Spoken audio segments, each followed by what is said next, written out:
The Busby Quints want a cast member dismissed while Adam and Danielle Busby, the OutDaughtered parents, argue about communication problems. Unquestionably, the Quints and Blake are expanding quickly based on the first 3 episodes of the most recent season. That brings with it a logistical issue of dropping off and picking up children from various locations. Despite the fact that Adam and Danielle have been fighting more recently, some think Danielle's wariness from the several ailments she is battling is the cause.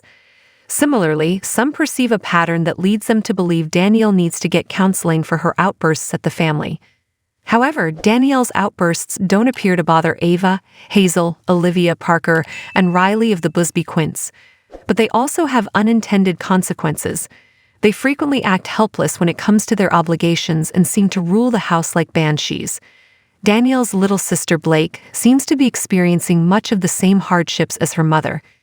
At 12, Blake is ill with stress, trying not to make any mistakes. In Season 10, they still have a lot of obstacles to overcome. There is a lot of fighting and tension in the home.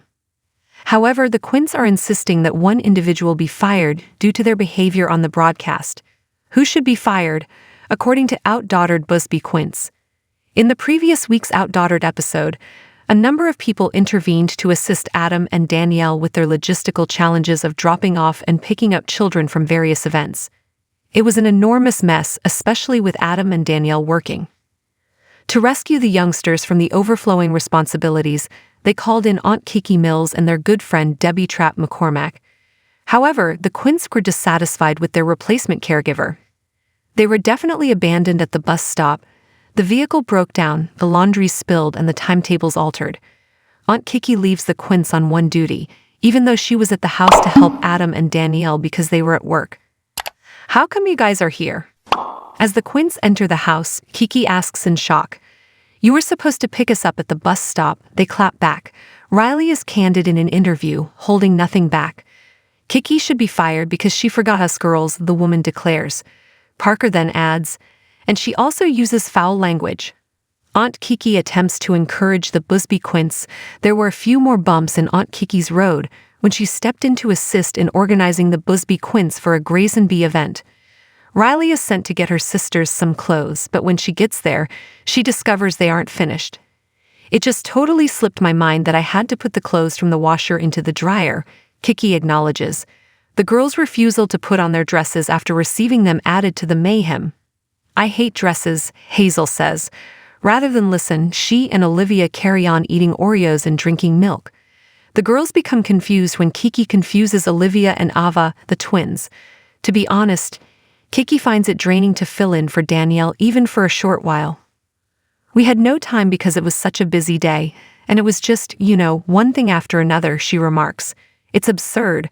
Furthermore, Kiki states in the confessional that raising 5 9-year-olds without their parents is a lot of work. "It's just so overwhelming," she continues. "It really is complete anarchy." Aunt Kiki finds it challenging to follow the Busby Quints. Aunt Kiki makes a valiant attempt to manage the Busby Quints. "There's an iPad on the couch. It's not made," remarks Hazel.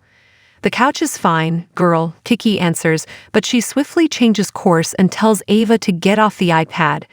Kiki undoubtedly feels as though she is in a blur as she tells the girls to get dressed for their mother's event. Riley then queries, as though she hadn't heard, What happened exactly?" Even after Kiki successfully wrestles the girls into their clothes, she encounters resistance. Hazel declares, "I'm not interested in." Parker also criticizes Kiki's approach, saying, "I don't think she's good." Kiki responds that despite her best efforts, she wasn't able to finish everything. "It's probably going to kill me that your clothes are in the washer," she remarks. Unquestionably, the family's needs are overwhelming due to the 6 girls' demanding daily schedules.